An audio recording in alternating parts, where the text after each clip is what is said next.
that the earnings tax is essential to Kansas City, but also now I can tell you that we've been good stewards of it and that there'd be a very bleak future without it. To keep Kansas City's positive momentum going, we absolutely must adequately fund our city services like fire, ambulance, police, and trash pickup. All of those things are essential services to the citizens who live here.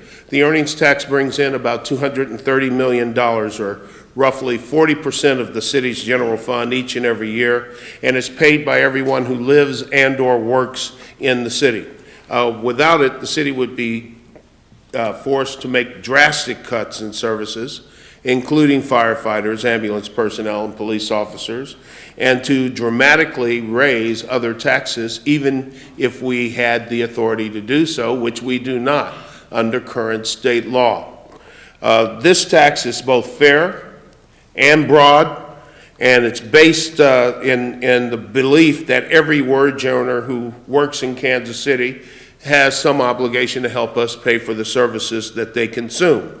Therefore, non-resident workers in the city and who use city services provide approximately 50% of the earnings tax revenue, but retirees, on the other hand, are exempt from the tax.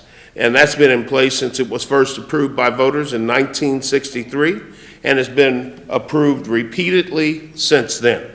I'm confident that this tax has the wide support of Kansas City voters because last time around they came out in force and supported it by 78%. While we are talking about this earnings tax, use it as a way to make sure that we are reinforcing the need to vote in this city and this country and making sure that people get registered.